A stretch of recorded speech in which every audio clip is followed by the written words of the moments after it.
Hello everyone, welcome to another edition of the Ohio Guys here. I'm Christian Ocampo and today I'm joined by Tyler Walker. How you doing, sir? Hey, what's up?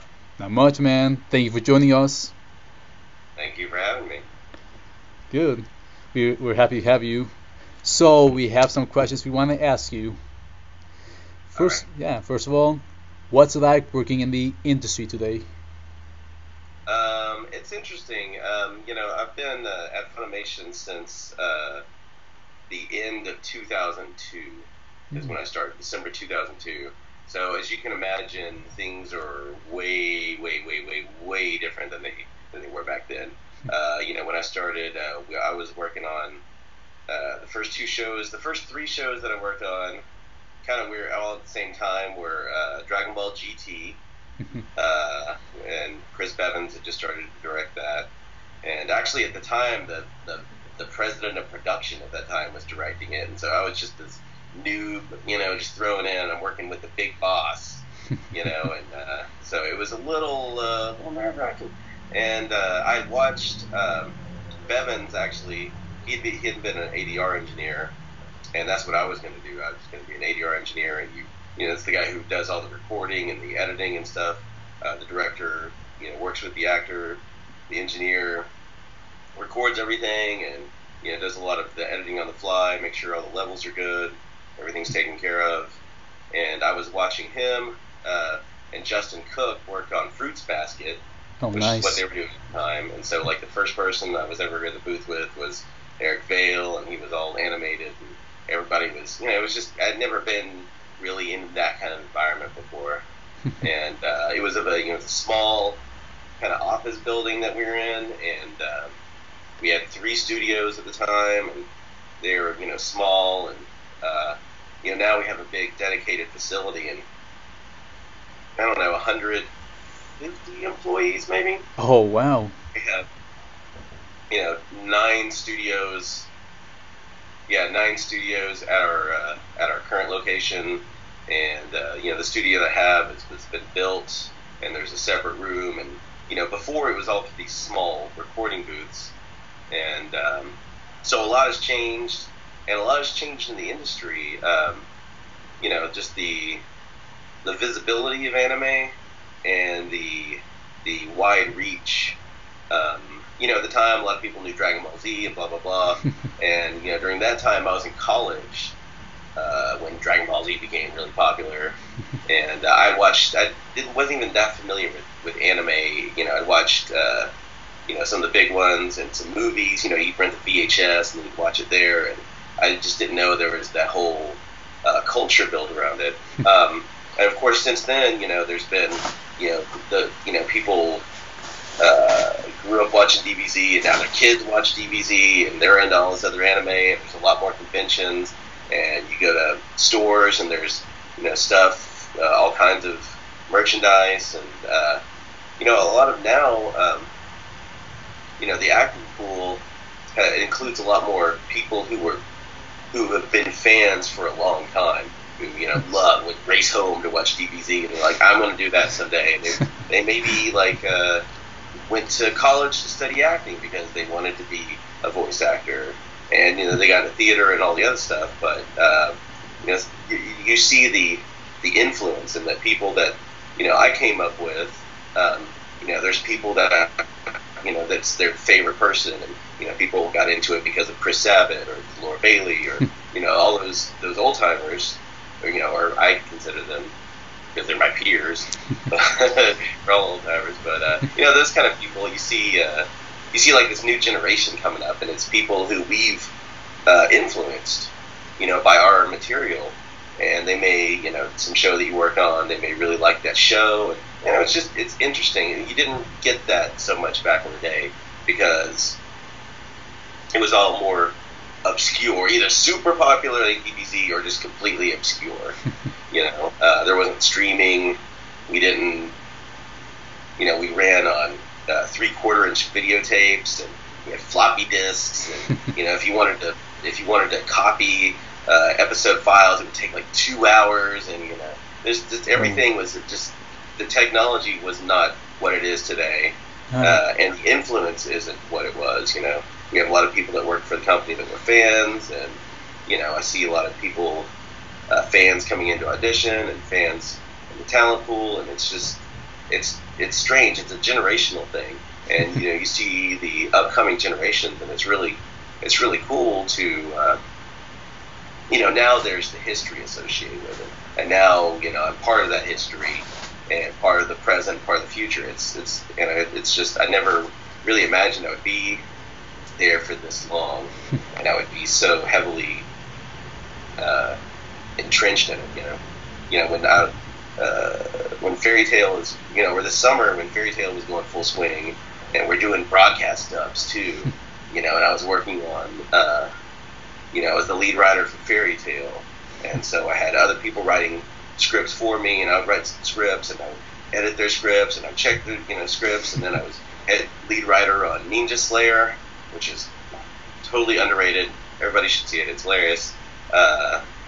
But I was writing on that, and then directing that, and then directing Fairy Tale. And then I had an assistant director, and it's just like things were so crazy. I just never knew that I didn't see that happening in I guess 13 years or 12 years. But it's a totally different experience now. And with our broadcast dub initiative, and with things being out so quickly,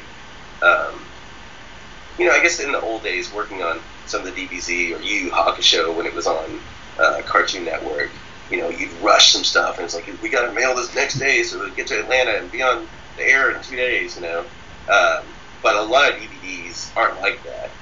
I worked on the show called Phantom, Requiem for a Phantom, and I, wrote it, and I really lived it, or not lived it, but it really consumed a lot of my my brain and my personal space and my work life and my home life, and you just work tirelessly on it, and then you finish it, and then it came out like 2 years almost after we were done recording it.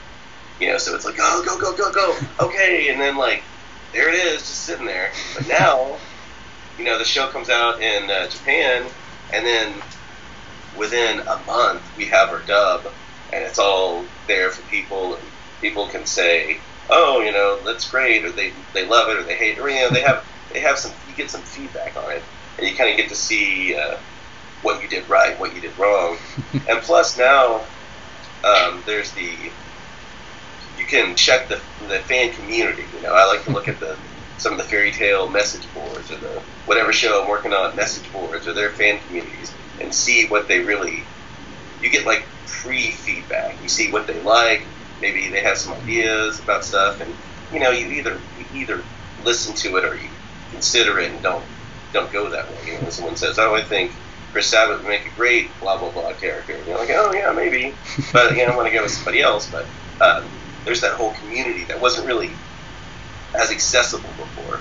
I don't know. It's just interesting. It's so the place we're in now. It's just completely different through technology and through our previous work.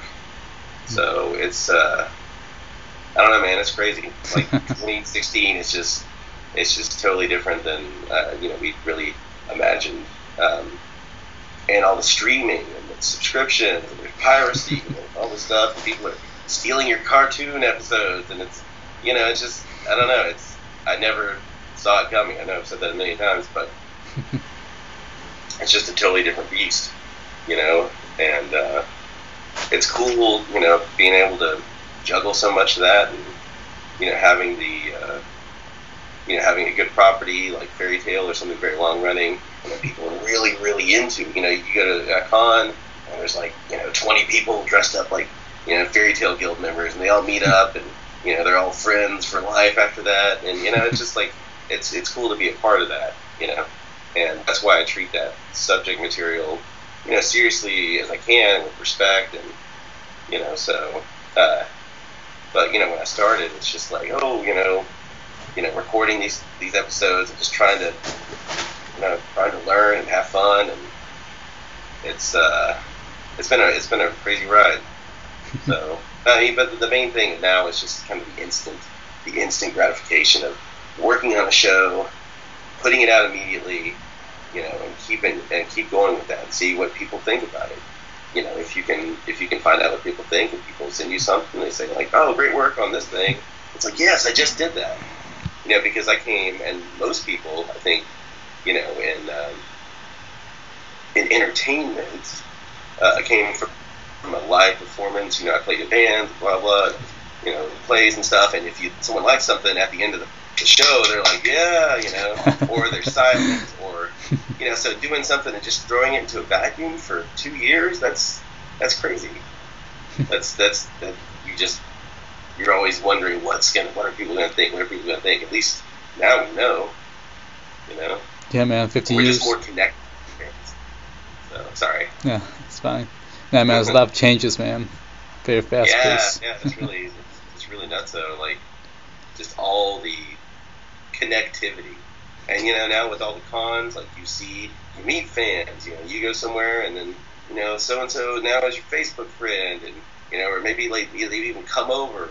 You know them. You know things about them, and it's this kind of community and this accessibility in a way.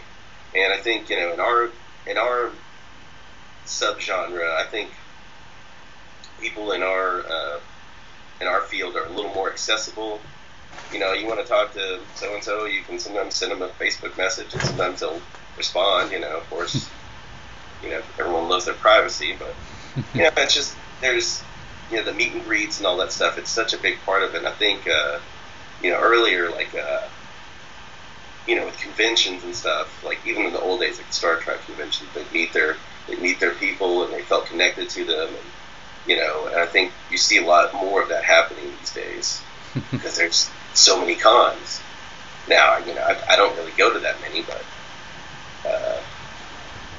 I don't know. Just maybe someday I will go to more, but the ones I have been to, met some great people, and we've had great times, and it's cool, and people can tell you like maybe how like some fairy tale arc like helped them through a rough time, and that's a real thing. And it's I don't know, it's cool. I like it. I'm glad I stuck around. We've had a lot of changes at the company, and things have changed hands, and owners, and blah blah blah. And I've weathered the storm with some of my other friends. So I don't know, it's cool. I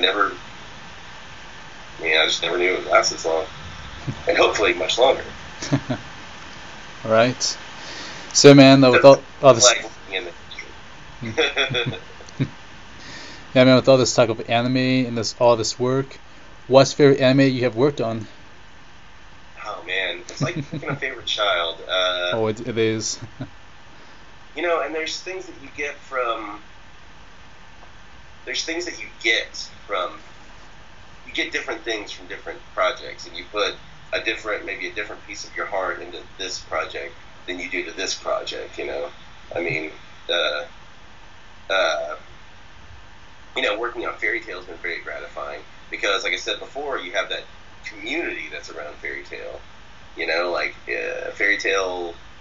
It's people who like to see the fighting shows, and the power ups, and the ships and all that stuff. They have their places, but also it's kind of like Fairy Tail is a big kind of, it's a community. The guild itself is a community, right?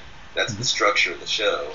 So there's that kind of meaning, and and Fairy Tail is a guild of misfits, and a lot of people who weren't wanted or accepted elsewhere, and when you meet people in real life that really had an impact on it, that's something that I didn't expect from the show. I just thought it was maybe just like a butt kicking action show, and girls with crazy bodies, and guys who shoot fire out of their hands, and all kinds of cool stuff like that. But you see like the deeper meaning that people have gotten out of it has been very enriching. And plus, I've gotten to work with so many different people because the cast is just ridiculously large.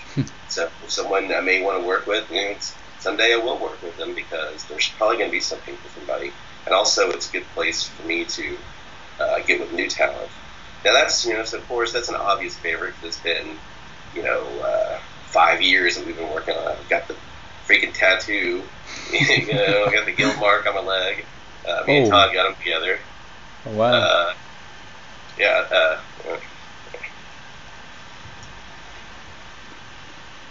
Yeah. Whoa, there it is. Dedicated, yeah. Behold. Can I hear something about fairy tale? Fairy tale? Wait, how do I get in here? Yeah, there's... Oh, wow.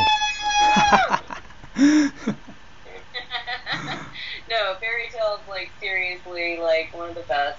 We love it. Yeah. This is my wife, Heather, of course, who played Mary Hughes in Fairy Tale. I'm a villain. I'm not a guild person. Yeah, but you want to be a guild person. I really do. I still do. But she was also Jimmy on the Celestial Spirits. Yeah. So. And this is Christian. He hooked us up with that great con we went to in New York last year. Thank you. Yeah. And I like that truck. It looks like my truck. It totally looks like Tyler's truck. It's my brother's, and you're welcome, Heather. I'm glad to have fun at New York. Oh my God, yeah, totally.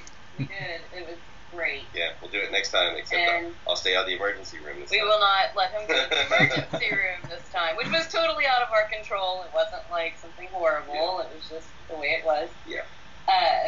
But anyway, I'll get back to cooking some dinner. But dinner. Oh, sorry. Right.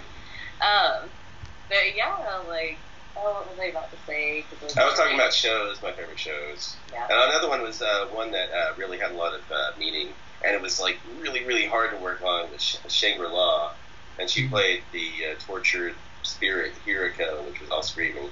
Please don't do it now. Oh. But it's screaming, and it's like, very cathartic for her. The show was very had a lot of layers going on, and it's a really, really unusual show that I wish more people saw. Yeah, for sure. Yeah. Tyler did such a good job of directing that. Yeah, and I had great script partners. It was me and Michael Tatum and Patrick Seitz, they're both excellent, great script writers and have a very, very artful way with words. And Michael had set it up in this way because he was the lead writer that, one group of people would have a certain kind of tone and a vocabulary, the common people, then the rebels that had the different vocabulary, and then there was the monarchy who had this very Elizabethan English these and thous and thine, and then we had the military, and then you had your transsexual characters, and everyone had their own vocabulary, and the way that we set it up is that there's so many different ways to play with language, and that was like, it was grueling to write, but yeah, a lot of lost weekends in this office working. Probably, I mean, I'm assuming you know about Afia Ayu. Oh yeah, Afia Ayu. She directs my favorite role that Assassination Classroom right now. Mm-hmm. My favorite role she's done. She was amazing. Yeah. Oh my God! And then Randy Perlman and Kent Williams, and if you haven't seen it, please see it. Like, I think you would probably enjoy it. Anybody who's out there that's interested in some weird ass anime. And it seemed like the dub got. Am I allowed to cut? I'm sorry. Well, I don't know. They can believe that, I guess. In post production, it seems like the dub got good reviews too. Mm-hmm. Oh yeah, that's actually the only good review we ever had. Yeah. The only review ever had. Go Banshee. Anyway, I'm gonna go get to it, but y'all have fun. All right. It was nice to meet you, Same. and thank you for all of your support. You're welcome. Hope to interview you soon. Yes, of course. But yeah, and then earlier I mentioned Requiem for the Phantom, and that was really interesting to work on. I love working on the show because one, it took place in America, and it was I had like this crime syndicate going on, and I was watching The Wire at the time, the show about the drug gangs in Baltimore, and so I don't know, I felt like really I was immersed in the world, and I like to do that if I can, especially a show based in America is something really great to work on, like Baccano, which is like one of my best reviewed shows, and that took place in America, which is, oh yes, please, like, we don't have to worry about honorifics, we don't have to worry about any kind of things that aren't native to our culture that we have to explain or adapt our way around or try to ignore, or, there's so many things kind of coming from a different culture and trying to make it fit into our own, right? Yeah. And so Baccano was great because it was about gangsters and Prohibition America, and of course, they were immortal and everything, but we had this list of slang terms that if the script wasn't working for me on something, we could throw in all this slang, and we had all this. I watched a lot of like early gangster movies to get the thing about the lingo and the way the delivery, and how it's kind of larger than life. It's like telling a larger than life story in a larger than life fashion, which is animation. It's already a very heightened reality, right? Mm-hmm.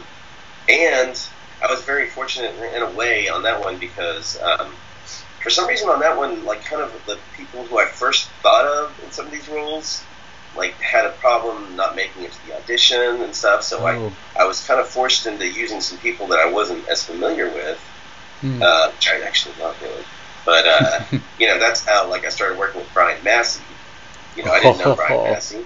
That was his first role. He comes in and does the lad, and take him and you squeeze and squeeze and squeeze, and he just scared the crap out of me in that role. He was so intense, and his voice is so gnarly and so broken and so just crazy sounding. That was his first real role at Funimation, and even Joel McDonald had really only done bits before he was Jacuzzi, which was a huge role. That was one of Ian Sinclair's first like supporting main supporting guys, and it was just interesting to work with people that were still coming in and learning the craft, and you could just kind of learn together. It's this part of that kind of ensemble. It's like being part of something where everyone's excited about it. The animations were so cool. The non-linear storytelling was a kind of novel concept at the time, and the setting and just everything about it. That's one of my favorites. Of course, this last year working on Ninja Slayer, which was our broadcast dub, and that was 26 weeks. Right? Actually, I guess I worked on that for 30 weeks. Oh wow! Stop. And Chris Sabat was the quintessential, like he no one else could be the title character because he was so obvious that he was going to be that character, and the style being this 2D kind of like movie maker, like Flash with like these explosions and everything so like chintzy, and it's just funny. It was funny in a way that like it didn't have to tell any jokes to be funny. Just the setup is just so larger than life, it's so heightened, and the flat animation, it just all worked in its favor. And plus, like all the half the lines, and it would just or yeah, all that kind of stuff, and you just have dialogue, pages of dialogue that were just yards, yards, and just it was really like it's so fun and nothing like I've worked on before. And sometimes like we cut corners, we copy and paste some attacks, and it was such in the spirit of the show that it's just so slapped together in that way, but so thought out. In that show, like even like they did a forced aspect ratio, where normally you see things in widescreen, right? And this was in 4:4. Everything was box, like old school. It was not in 5:1. It was in mono, and everything was very flat, and that was just kind of the way that it was very stylistic choices. So all these things that may seem, cheap or gimmicky, or all these stylistic choices. And of course that got me to watch Inferno Cop, which was just a great, stupid show. And, I think there's like one guy in the cast of that show, like he does like all the voices, or he'll do the women, maybe there's a couple of guys, but they just, I don't know, the way they do that show is hilarious. Of course, that's not our property. Maybe someday we'll get it, but I don't know. I don't have high hopes for dubbing Inferno Cop. But there's a lot of shows, and over the years you work on so many. I don't know even how many titles that I've done. It's just, every year you might do, sometimes you're working on 2 shows at once. Sometimes you're working on 3 shows at once. And some last longer than others. And some come back to season 2. And some, just kind of trail off. And, because they couldn't get funding for a season 2. And they just, like, oh, let's get this thing done, And there's just all kinds of things out there working so long. It's just, I've been involved in a lot of projects, and they've almost all been something that was, enjoyable in the end. Some of them were just harder than others, and, you can't love them all. All right. But it's like picking a favorite child.